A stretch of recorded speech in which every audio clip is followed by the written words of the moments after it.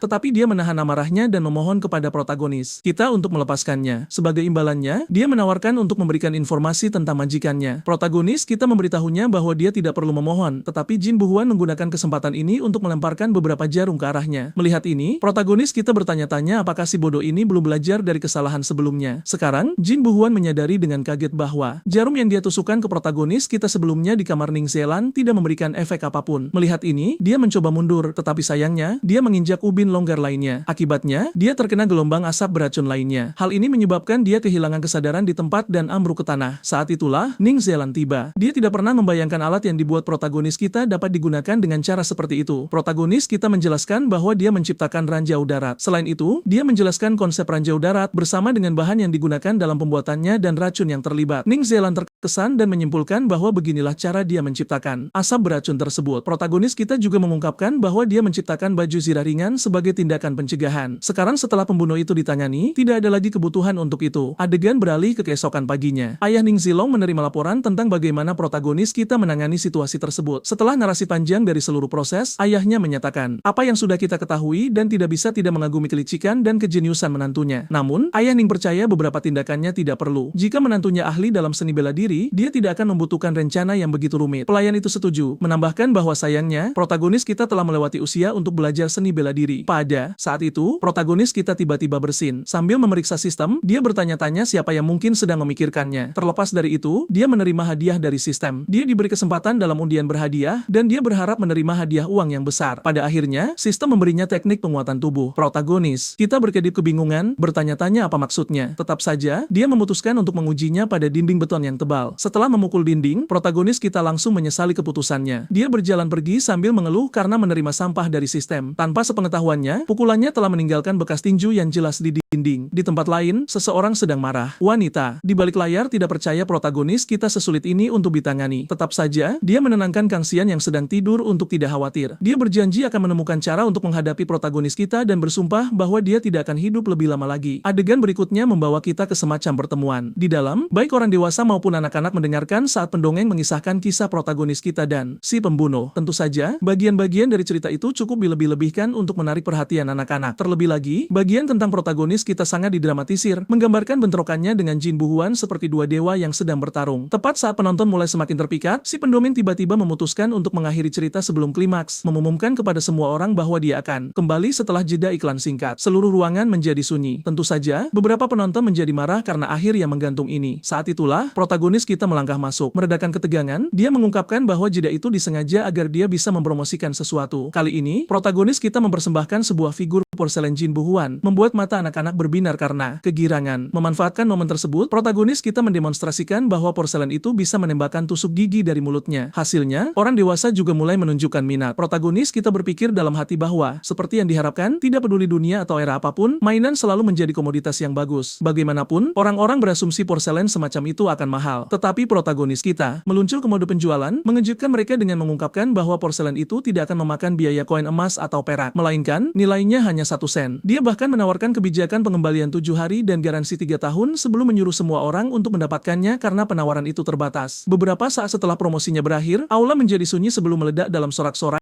saat semua orang bergegas untuk mendapatkan setidaknya 1. Sementara orang-orang bergegas membeli, protagonis kita menyerahkan sejumlah uang kepada bawahan saudara Xiao Qi. Anak itu menghargai hal ini, sementara protagonis kita berjanji akan ada lebih banyak peluang di masa depan. Saat itulah, istrinya menatapnya, bertanya apakah dia lupa alasan mereka datang. Protagonis kita menjawab bahwa hal itu telah ditangani. Rupanya, mereka berada di sini untuk menyelidiki majikan Jin Buhuan. Jadi, protagonis kita menunjuk ke arah pendongeng, mengatakan bahwa dia akan mendapat untung dari membantu menjual mainannya. Pria itu menggunakan cerita tentang tentang dia dan si pembunuh untuk membuat orang tertarik pada produk tersebut. Ini membuat protagonis kita menyadari bahwa dia tidak memiliki banyak informan. Jadi, pendongeng yang telah berkecimpung dalam bisnis ini selama bertahun-tahun kemungkinan besar memiliki cerita, atau lebih tepatnya informasi yang bisa dia analisis setelah menghilangkan bagian-bagian yang dilebih-lebihkan. Protagonis kita tiba-tiba mengeluarkan sesuatu yang telah dia peroleh, mengatakan itu terkait dengan si pembunuh. Namun, dia menyesali bahwa karena pengetahuan modernnya, tulisan kuno membuatnya tidak mungkin untuk membaca dan memahami pesan tersebut. Untungnya, istrinya turun tangan. Setelah membaca isinya, dia berkomentar tentang Departemen Audit, lembaga pengawas terbesar pemerintah. Selain itu, salah satu dari 4 konsul utama adalah Dong Fang Wu. Menghubungkan berbagai hal, protagonis kita percaya ada hubungan yang kuat antara Jin Bu-huan dan pemerintah. Informasi tersebut menunjukkan bahwa Jin Bu-huan sebenarnya sudah ditangkap dan seharusnya segera dieksekusi. Ini berarti pemerintah, khususnya faksi Dong Fang, telah menggunakannya untuk menjalankan misi pembunuhan. Saat protagonis kita memikirkan hal ini, dia tiba-tiba merasa tidak enak. Karena itu, dia segera mendekati bawahan. Saudara Xiao Qi. Melihatnya bingung, protagonis kita mencatat bahwa nyawa bosnya dan ibunya dalam bahaya. Namun, saat mereka tiba di tempatnya, mereka sudah terlambat satu langkah. Setelah menggeledah ruangan, bawahan saudara Xiao Qi menemukan sebuah pesan. Memanggil protagonis kita, dia mengatakan bahwa bosnya mungkin dalam masalah serius. Melihat ini, protagonis kita mengerti bahwa mereka bermaksud untuk bertukar sandera. Dia bersumpah akan menghancurkan mereka. Sore harinya, protagonis kita tiba di lokasi pertemuan. Dia tidak melihat siapapun, jadi dia menggunakan momen singkat itu untuk melakukan peregangan, bertanya-tanya apa yang membuat mereka begitu lama. Teman Kansian tiba-tiba mengomentari penampilan protagonis kita, mengatakan tidak heran dia berhasil menikah ke dalam keluarga Ning. Protagonis kita menyuruhnya menghentikan omong kosong itu dan bertanya tentang saudara Xiao Qi. Pada saat itu, saudara Xiao Qi dilemparkan ke tanah. Teman Kansian menuntut agar protagonis kita menukar si pembunuh sebagai ganti nyawa saudara Xiao Qi. Namun, saudara Xiao Qi bersikeras bahwa dia tidak boleh melakukannya. Karena itu, protagonis kita menyebut teman Kang Xian sebagai pengecut dan memintanya untuk memperkenalkan dirinya. Yang mengejutkan, aku baru tahu sekarang bahwa Kang Xian sebenarnya adalah seorang pria. Dia mengungkapkan bahwa dia adalah keturunan dari auditor jenderal saat ini dan namanya adalah Gong Dongfang. Protagonis kita terkekeh, bertanya apakah ada yang salah dalam garis keturunan keluarga mereka, terutama ketika sampai pada gilirannya. Tentu saja, pria itu menjadi murka. Dia menyuruh protagonis kita berhenti bicara omong kosong, mengingatkannya bahwa nyawa saudara Xiao Qi ada di tangannya. Sebagai tanggapan, protagonis kita menyuruh si pria cantik itu untuk tidak sabar. Dia dengan santai mengeluarkan Kansian yang tidak sadarkan diri dari dalam keretanya. Sebelum Gong Dongfang dapat menanggapi, protagonis kita mengancam akan menusuk pacarnya dengan jarum beracun, menambahkan bahwa dia tidak memiliki penawarnya. Sebagai tanggapan, Gong Dongfang dengan cemas menyangkal memiliki hubungan apapun dengan pria itu. Protagonis kita segera menguji klien tersebut. Melihat Kansian kesakitan, Gong Dongfang goyah dan berteriak pada protagonis kita untuk berhenti. Ki akhirnya menyerah dalam prosesnya. Karena penasaran, dia bertanya kepada protagonis kita bagaimana dia bisa tahu. Protagonis kita mencatat bahwa itu sederhana. Musuh terbesarnya adalah keluarga Su, tetapi Sukian, mantan istrinya, terlalu bodoh untuk melakukan balas dendam sendirian. Di sanalah Kansian berperan. Namun, protagonis kita mengakui bahwa Kansian terlalu tidak berharga untuk mampu membayar seseorang seperti Jin Bu-huan. Jadi, pasti ada sosok kuat yang mendukungnya, dan orang itu pasti memiliki hubungan yang sangat dekat, atau lebih tepatnya intim, dengannya. Tetap saja, dia tidak menyangka kekasihnya adalah seorang pria yang membuat segalanya menjadi lebih aneh. Ketika Gong Dongfang bertanya apakah Kansian baik-baik saja, Kansian malah bersikeras agar mereka menyerang protagonis kita. Karena itu, Gong Dongfang memberikan perintah. Melihat mereka menyerbunya, protagonis kita menyebut mereka sekelompok orang bodoh. Mereka sepertinya lupa bahwa dia sudah menangani seorang pembunuh top. Rupanya, protagonis kita telah menciptakan bahan peledak pertama di dunia ini. Gong Dongfang merasa ada yang tidak beres. Tetapi bahan peledak itu sudah meledak sebelum dia bisa memperingatkan mereka. Sementara itu, alih-alih menunjukkan rasa terima kasih, saudara Xiao Qi mengingatkan protagonis kita untuk membayar pedangnya. Protagonis kita mengabaikannya begitu saja. Begitu mereka mencapai jarak yang aman, protagonis kita bertanya apakah mantan istrinya yang bodoh itu mendengar semuanya, terutama bagian di mana pria yang dia pilih lebih menyukai pria. Protagonis kita menyadari ini tidak akan berakhir dalam waktu dekat. Dengan kata lain, sudah waktunya baginya untuk mulai merencanakan cara menangani Departemen Audit. Di adegan berikutnya, porselen-porselen protagonis kita sedang diangkut. Salah satu pria memperingatkan yang lain untuk berhati-hati karena bandit umum ditemukan di daerah ini. Tiba-tiba, sebuah batu besar jatuh dari gunung. Para pekerja segera meninggalkan gerobak dan akibatnya, semua porselen protagonis kita hancur. Sesaat kemudian, sekelompok bandit muncul. Pemimpinnya menyampaikan pesan yang ditujukan untuk protagonis kita, mengatakan bahwa jika dia pernah mengangkut barang-barangnya melalui rute ini lagi, mereka akan menghancurkan segalanya dan membunuh tanpa ampun. Karena itu, para pekerja dengan cepat kembali ke kediaman Ning. Mereka melaporkan seluruh situasi kepada protagonis kita dan ayah mertuanya, menunggu hukuman.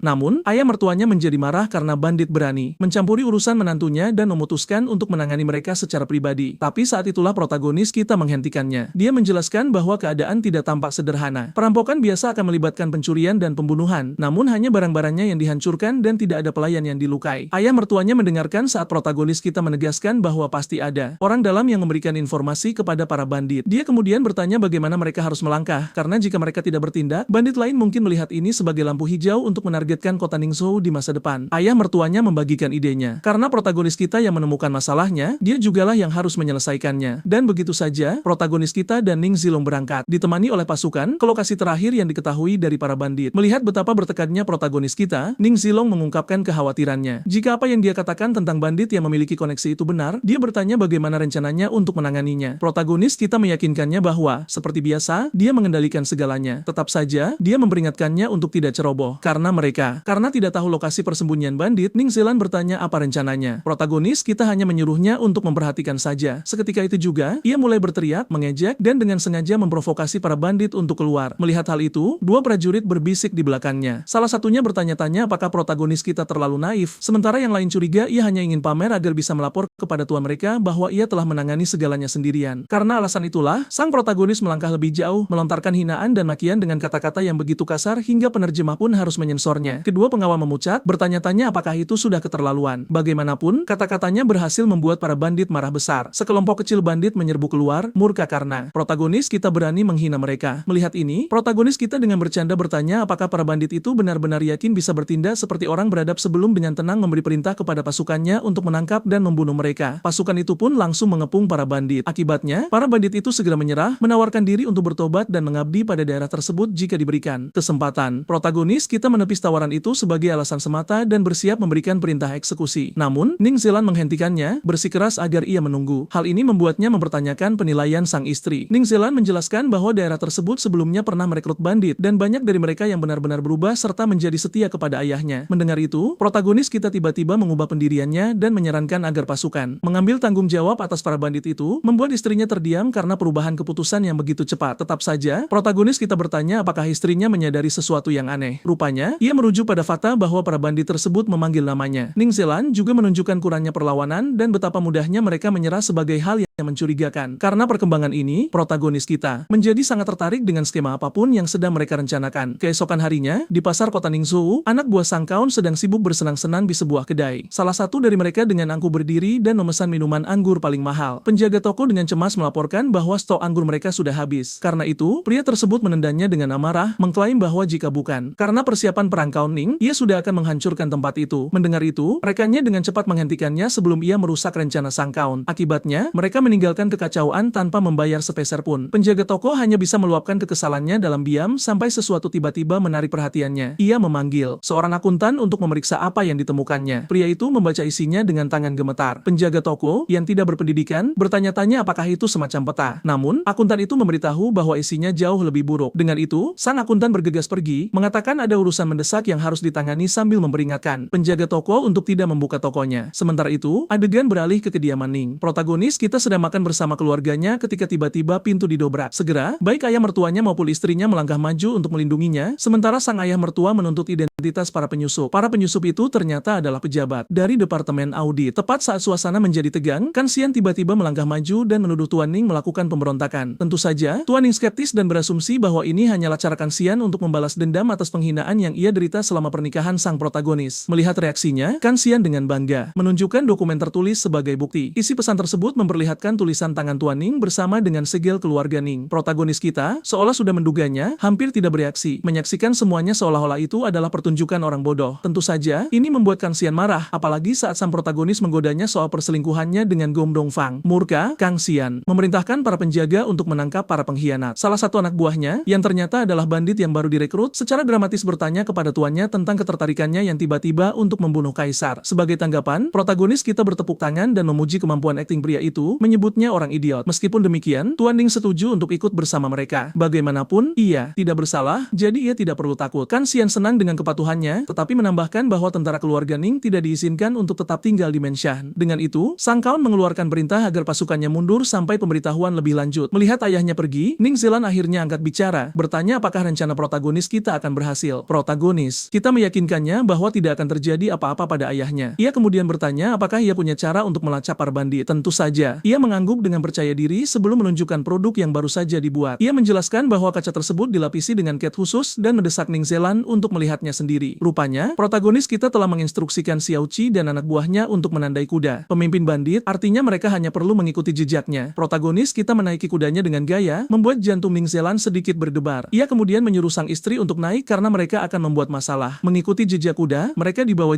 jauh ke dalam pegunungan. Protagonis kita yakin ini pasti tempat persembunyiannya karena medan di belakang gunung mudah untuk dipertahankan, tetapi sangat sulit untuk diserang. Saat mengamati para bandit dari atas, Ning Zilan memutuskan untuk bergerak lebih dekat, tetapi protagonis kita menghentikannya setelah menyadari niatnya. Mengeluarkan teleskop bambu, protagonis kita memberitahu istrinya bahwa ia sudah bersiap. Ning Zilan menatap teleskop itu, seolah itu adalah artefak aneh, sementara protagonis kita menjelaskan bagaimana ia membuatnya dan cara kerjanya. Sebagai tambahan, ia memberikannya satu kepada sang istri, mengatakan itu adalah tanda cintanya, membuat pipi Ning Zilan memerah. Mengikuti instruksi protagonis kita, Ning Zilan mengakui kegunaan teleskop tersebut. Dengan ini, ia mencatat bahwa tidak perlu lagi mengorbankan pengintai. Sebagai tanggapan, protagonis kita terkekepelan, menggoda bahwa istrinya belum melihat apapun. Bagaimanapun, dari pengamatan mereka menyimpulkan bahwa kaki tangan Kansian terlibat dan mereka tampaknya sedang menyerahkan sesuatu. Kemungkinan besar adalah bukti tersebut. Ning Zilan tidak percaya pria bodoh itu akan melibatkan dirinya dengan bandit. Lebih buruk lagi, tentara di wilayah tersebut telah dibubarkan, jadi mereka tidak bisa meluncurkan serangan. Namun, protagonis kita mengatakan tidak perlu khawatir. Seperti biasa, ia memintanya untuk percaya padanya sambil membisikkan rencananya. Kemudian, dua bandit muncul sambil mengobrol. Ning Zilan dengan cepat bergerak ke belakang mereka dan melumpuhkan keduanya dalam sekejap. Melihat protagonis kita mengenakan pakaian para bandit, ia bertanya mengapa rencananya selalu melibatkan dirinya. Sebagai tanggapan, protagonis kita berkomentar bahwa aset istrinya akan membantu menyempurnakan penyamaran. Untungnya, ia membawa kotak rias. Namun, Ning Zilan hanya menatapnya seolah itu benda aneh. Merasa malu, ia mengakui tidak tahu cara menggunakannya karena ia hanya fokus pada seni bela diri. Seperti biasa, protagonis kita menyuruhnya untuk menyerahkan semuanya padanya. Setelah beberapa sentuhan di sana-sini, penampilannya terlihat hampir sama, tetapi bagi protagonis kita, ia terlihat sangat cantik. Namun, Ning Zilan dengan cepat menghentikan langkah sang protagonis, mengingatkannya pada tujuan utama mereka. Sesaat kemudian, protagonis kita muncul di depan tempat persembunyian. Para penjaga mengamatinya saat ia mengaku telah menculik seorang gadis cantik dalam perjalanannya. Melihat ini, salah satu penjaga mencatat bahwa protagonis kita tidak terlihat familiar. Protagonis kita segera menjadi murka bila pedangnya merayap menuju leher si bodoh itu saat ia menyatakan bahwa ia bisa melakukan apapun yang ia mau. Mencoba meredakan situasi, seorang penjaga menyarankan agar ia tenang, menambahkan bahwa mereka hanya perlu mengonfirmasi identitasnya. Ning Zilan menyadari para bandit memiliki semacam kata sandi dan khawatir mereka akan tertangkap jika protagonis kita salah mengucapkannya. Namun, protagonis kita sudah mengantisipasi hal seperti ini. Ia bertanya omong kosong apa yang mereka bicarakan, sebelum tiba-tiba memotong jari tengahnya sendiri. Aksi dramatisnya seketika membuat para penjaga ketakutan, membuat mereka berharap mereka memakai celana dengan warna berbeda. Lebih mengejutkan lagi, protagonis kita dengan santai memakan jari itu, mengklaim bahwa bagian tubuhnya tidak boleh disia-siakan. Karena ini, Ning Zilan menjadi penasaran dengan trik jari tersebut. Protagonis kita kemudian menjelaskan bahwa itu hanyalah bakpao kukusian bicat. Setelah memasuki persembunyian, protagonis kita menugaskan Ning Zilan untuk mencari bukti sementara ia mengalihkan perhatian semua orang. Ketika sang istri bersikeras agar ia berhati-hati dan bertanya apa tandanya, protagonis kita hanya mengatakan dia akan tahu saat ia melihatnya. Tidak lama kemudian, ledakan besar meletus dari tempat persembunyian. Ning Zilan langsung menyadari ini adalah tandanya, tetapi tidak bisa tidak bertanya-tanya apakah itu sedikit berlebihan. Sementara itu, protagonis kita terus melemparkan ranjau darat. Ledakan menyebarkan serpihan kemana-mana, menyebabkan cedera dan kepanikan di antara para bandit. Pada saat itu, pemimpin bandit akhirnya muncul. Ia mencengkeram pakaian protagonis kita dan bersiap untuk membunuhnya, tetapi sang protagonis hanya terkekepelan sebelum mengungkapkan bahwa tubuhnya diikat dengan ranjau darat yang bisa meledak jika pria itu mendekat. Sang pemimpin panik dan memerintahkan anak buahnya untuk lari, yang justru mengejutkan protagonis kita, membuatnya berpikir pria itu mungkin tidak sepenuhnya jahat. Tetap saja, sebelum pemimpin itu bisa melarikan diri, protagonis kita menghentikannya dan menyuruhnya untuk bekerja sama sambil mengikatkan ranjau darat padanya. Protagonis kita menawarkan jalan keluar selama ia mau bekerja sama. Sang pemimpin, murka, menuntut untuk tahu apakah protagonis kita bisa menemukan Kansian tanpa bantuannya. Tentu saja, ia tidak bisa. Tetapi protagonis kita memutuskan untuk tetap membantu. Terkesan dengan rasa persaudaraan sang pemimpin yang membuat pria itu bingung. Ketika protagonis kita memberitahu bahwa ia telah dikhianati, sang pemimpin mempertanyakan Kan Yuan dan bertanya apakah dia seorang mata-mata. Sementara itu, pria yang dimaksud mencoba menyelinap pergi tanpa disadari. Murka, sang pemimpin, memerintahkan penangkapannya. Bagaimanapun, seperti yang dijelaskan protagonis kita, karena Kang Xian terlibat dalam kejahatan dengan pemimpin bandit, masuk akal jika ia ingin pemimpin itu dibungkam. Hal ini membuat sang pemimpin semakin murka. Protagonis kita kemudian menunjukkan sebuah tanda, bersikeras agar sang pemimpin melihatnya jika ia tidak percaya. Tanda itu berasal dari Departemen Audit. Protagonis kita menggunakan kesempatan ini untuk menjelaskan hubungan kuat Kang Xian dan kekuatannya untuk memobilisasi Departemen Audit. Sang pemimpin menjadi semakin marah, tetapi protagonis kita memberitahu bahwa itu bukan sepenuhnya salahnya. Kang Xian terlalu licik bagi seseorang yang begitu lugas. Tetap saja, sang pemimpin bertanya-tanya mengapa ia harus mempercayai protagonis kita. Sebagai tanggapan, protagonis kita mengingatkannya bahwa nyawanya saat ini ada di tangannya. Dengan kata lain, ia tidak punya pilihan selain mendengarkan. Saat itu juga, seorang pengintai bandit dengan lantang melaporkan bahwa tentara sedang mendekati tempat persembunyian. Mendengar ini, protagonis kita menoleh ke arah pemimpin bandit dan bertanya apakah ia akhirnya mempercayainya. Kemudian menawarkan bantuannya, protagonis kita menjentikan jarinya dan beberapa ledakan meletus di sepanjang jalur pegunungan. Dalam sekejap, semua tentara Departemen Audit yang mendekat musnah. Protagonis kita diam-diam mencatat dalam hati bahwa itu adalah ranjau terakhirnya. Meskipun demikian, pemimpin bandit bertanya mengapa ia membantu mereka. Protagonis kita menjelaskan bahwa karena wilayah tersebut saat ini tidak memiliki tentara, ia bermaksud merekrut mereka sebagai pasukan pribadinya dengan tunjangan. Meskipun para bandit adalah pencuri, mereka hidup dengan kode etik dan membalas budi. Karena itu, sang pemimpin setuju dan bahkan menawarkan untuk menyerahkan bukti beserta surat pribadi yang ditulis Kang Xian kepadanya. Namun, tidak perlu. Istri protagonis kita telah menemukannya. Karena itu, pemimpin bandit bertanya mengapa ia masih menginginkan bukti itu karena ia sudah setuju untuk melayani sebagai bagian dari pasukan pribadinya. Protagonis kita hanya mengangkat bahu, mengatakan bahwa seperti biasa, pria itu masih berpikir seperti anak kecil. Meskipun demikian, ia mengumumkan tujuan mereka berikutnya. Saatnya menyelamatkan ayah mertuanya. Malam itu juga, dua penjaga mendekati sel Tuan Ning. Membuka pintu, mereka memberitahu bahwa waktunya untuk interogasi. Sang Count mengikuti mereka tanpa ragu. Di tengah jalan, salah satu penjaga tiba-tiba tertusuk panah di dada, diikuti tak lama kemudian oleh yang lainnya. Segera, dua pria bertopeng mendarat di depan Tuan Ning, mengungkapkan bahwa mereka datang untuk menyelamatkannya. Mereka mendesaknya untuk mengikuti mereka sebelum ditemukan. Namun, sang Count hanya mencemooh kata-kata mereka. Pria bertopeng itu langsung merasakan ada yang tidak beres. Menyadari rencana mereka telah terbongkar, mereka memutuskan untuk melarikan diri. Namun, apa yang menyambut mereka di sisi lain dinding adalah hujan panah. Sementara itu, protagonis kita dengan santai mencabut anak panah, sambil mengeluh tentang tanah yang dingin. Beralih ke ayah mertuanya, ia bertanya tentang penampilannya. Rupanya, ia sudah membagikan rencananya padanya. Tetap saja, Tuan Ning ingin tahu bagaimana ia memprediksi bahwa orang-orang akan berpura-pura menjadi bawahannya untuk menyelamatkannya. Protagonis kita menjelaskan bahwa para bandit sekarang berada di pihak mereka. Selain itu, Kang Xian tidak memiliki bukti nyata atas pemberontakan. Jadi, satu-satunya pilihan yang tersisa adalah membunuh Tuan Ning dan membuatnya terlihat seperti bunuh diri. Sekarang, Kang Xian dan beberapa pejabat Departemen Audit mendapati diri mereka terpojok. Dengan urat menonjol, Kang Xian menuduh protagonis kita berkolaborasi dengan bandit. Protagonis kita mencemooh, lihat siapa yang bicara, sambil dengan santai bertanya apa yang ia lakukan. Berkeliaran di malam hari, ia kemudian melemparkan beberapa dokumen kepadanya. Karena Kang Xian cukup bodoh untuk mengakui anak buahnya sendiri sebagai bandit, itu membuktikan persekongkolannya, sesuatu yang bisa diselesaikan di pengadilan. Sebagai tanggapan, Kang Xian bersikeras agar protagonis kita berhenti memfitnahnya di depan pejabat Departemen Audit. Namun, protagonis kita merasa situasinya menguntungkan, dan menoleh ke arah pejabat, bertanya apakah itu benar masalahnya. Ia kemudian menyarankan bahwa mereka jelas bisa melihat situasinya rumit, dan karena ini masalah antara ia dan Kang Xian, mereka tidak boleh ikut campur. Kang Xian mengejeknya, bertanya apakah ia benar-benar berpikir mereka akan mendengarkan. Mengabaikannya sepenuhnya, protagonis kita berbicara kepada salah satu pejabat tentang penemuannya. Saat tiba di kota, mengingatkan mereka akan tugas mereka untuk melayani dan melindungi orang-orang. Tentu saja, ia benar-benar mengarang bagian itu. Kang Xian menyadari ini dan menunjukkannya. Bertanya kepada para pejabat apakah mereka akan mengabaikan fakta bahwa mereka bekerja untuk pengadilan yang berarti mereka harus berpihak padanya. Terkejut, pejabat itu menjawab bahwa meskipun mereka memang melayani pengadilan, mereka pada akhirnya melayani rakyat dan masalah ini di luar yurisdiksi mereka. Protagonis kita tidak bisa tidak mengejek si bodoh tepat di depannya. Memanfaatkan situasi tersebut, protagonis kita menyajikan dokumen dan memerintahkan Kang Xian untuk mengakui kejahatannya. Tentu saja, Kang Xian menolak dan hendak menghunus pedangnya ketika protagonis kita tiba-tiba menamparnya. Saat ia terus memukulnya, protagonis kita menjelaskan bahwa setiap pukulan sangat pantas untuk semua yang telah dilakukan Kang Xian. Dengan itu, ia menancapkan pedang ke tanah hanya beberapa inci dari selangkangan Kang Xian. Jiwa pria malang itu hampir meninggalkan tubuhnya. Terlepas dari itu, protagonis kita memberinya satu kesempatan terakhir untuk menuliskan kejahatannya dan mengirimkannya kepada ayah mertuanya dalam 3 hari. Jika tidak, ia bahkan tidak ingin membayangkan apa yang akan dilakukan protagonis kita kepadanya. Adegan berikutnya berlanjut ke hari berikutnya. Seperti biasa, protagonis kita dengan tenang menikmati makanannya sementara ayah mertuanya memuji kejeniusannya. Momen itu terganggu ketika seorang pelayan melaporkan bahwa seorang wanita dari keluarga Su meminta untuk bertemu. Mengangkat alis, Lantas, protagonis kita bertanya apakah ia datang bersama Kang Xian untuk menimbulkan masalah lagi. Ia memberitahu pelayan untuk menyuruhnya pergi, tetapi tepat saat pelayan hendak merespons, ia disela. Suqian masuk dengan pakaian berkabung dan memohon kepada protagonis kita untuk mendengarkannya. Awalnya, protagonis kita tidak terlalu memperhatikan dan berasumsi itu ada hubungannya dengan Kang Xian. Ia membenarkan bahwa memang begitu. Namun, saat ia benar-benar menatapnya, ia membeku di tengah kalimat. Dengan air mata di matanya, Suqian memohon kepada protagonis kita untuk membunuh bajingan itu. Baik Tuan Ning maupun Ning Zilan tercengang. Bagaimanapun,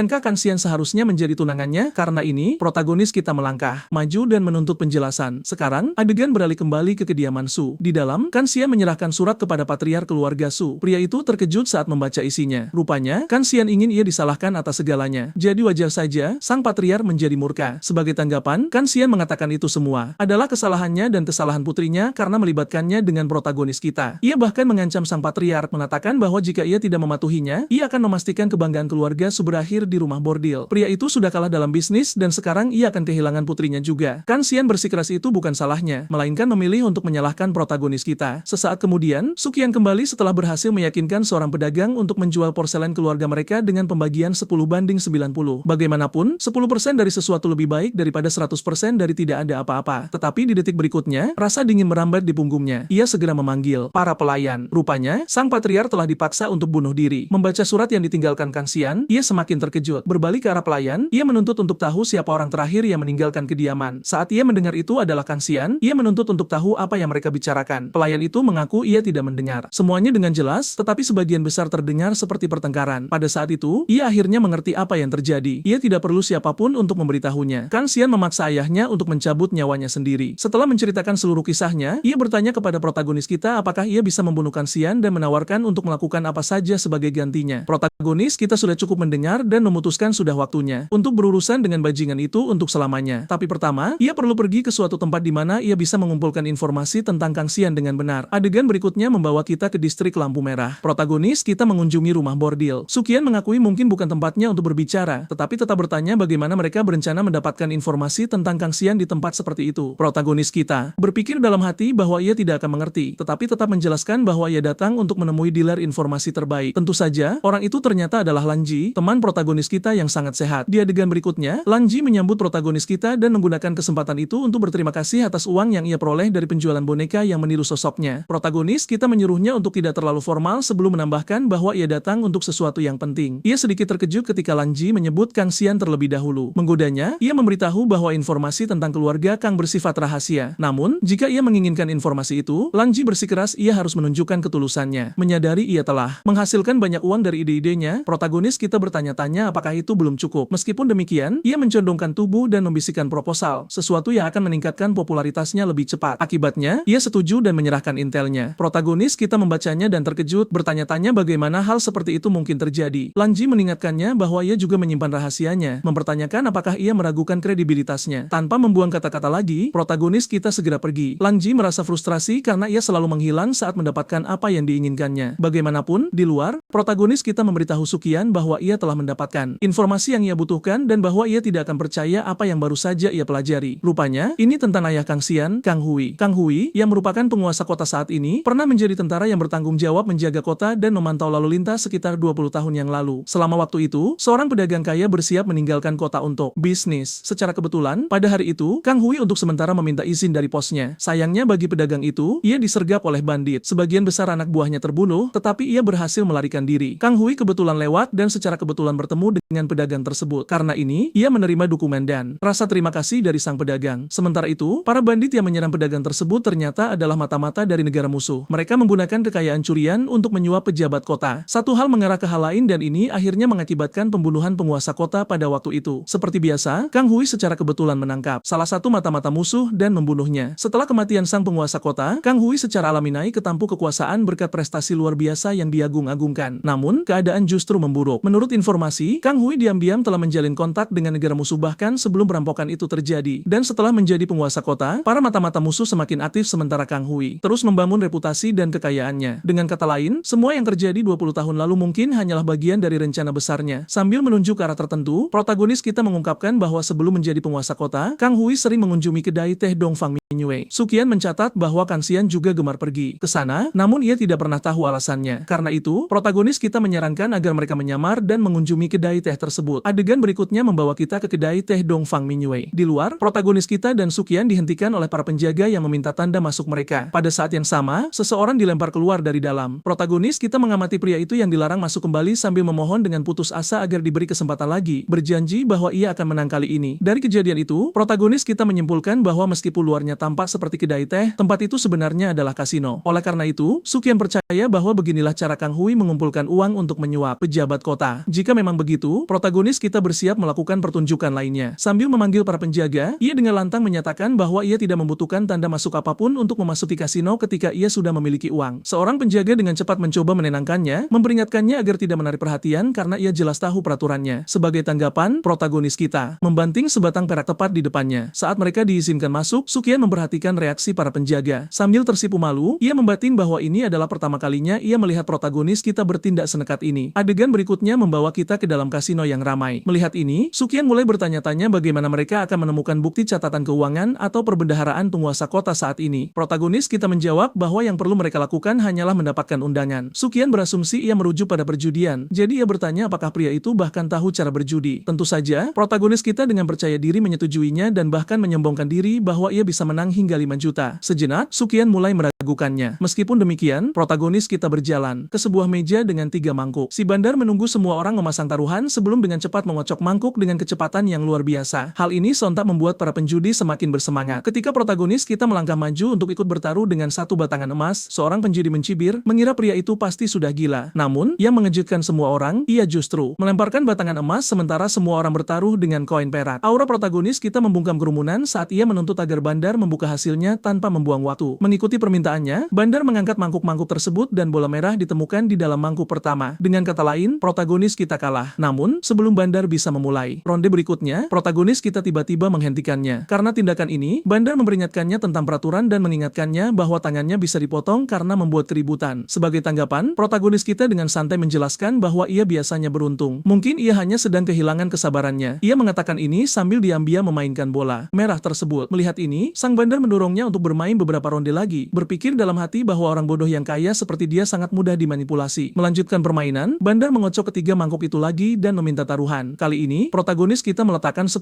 batangan emas. Melihat ini, bandar merasa telah menemukan mangsa empuknya. Namun, protagonis kita dengan tenang mengeluarkan kacamata khususnya dan memasang taruhan di mangkuk pertama. Bandar berkomentar bahwa kecil kemungkinannya bola itu berada di mangkuk yang sama 2 kali berturut-turut, tetapi protagonis kita tidak goyah. Berkat penanda tak terlihatnya, melacak bola menjadi sangat mudah baginya. Namun, yang mengejutkan semua orang, sang bandar memutuskan untuk membuka mangkuk ketiga terlebih dahulu. Diam-diam, ia berencana memasukkan bola merah ke dalamnya saat ia membukanya. Protagonis kita segera menyadari trik tersebut dan mencengkeram tangan bandar, menghentikannya dari berbuat curang. Namun, bandar dengan angkuh menunjuk ke arah mangkuk, mengklaim bahwa mangkuk itu sudah berisi bola merah, tetapi kepercayaan dirinya memudar saat kerumunan mulai menatapnya. Sungguh mengejutkan, ada bola biru di dalam mangkuk ketiga. Protagonis kita segera menunjukkan bahwa bandar mencoba berbuat curang dengan menukar bola merah dengan bola biru. Tentu saja, pada kenyataannya, itu semua adalah perbuatan protagonis kita. Karena hal ini, bandar menuduh protagonis kita menjebaknya. Sebagai tanggapan, protagonis kita menginjak tangan pria itu. Ia bersiap untuk memotongnya, mengingatkan pria itu akan peraturannya sendiri. Sayangnya, tepat saat situasi memanas, protagonis kita dihentikan. Seorang staf mendekati meja dan menyarankan untuk menyelesaikan masalah dengan cara yang lebih damai. Mendengar ini, protagonis kita dengan tenang menyatakan bahwa ia sebenarnya tidak datang ke sini untuk berjudi. Pada saat yang sama, Sukian tiba-tiba muncul di belakangnya dengan belati. Kini, protagonis kita bersikeras agar mereka pindah ke ruang pribadi untuk melakukan percakapan yang lebih rinci.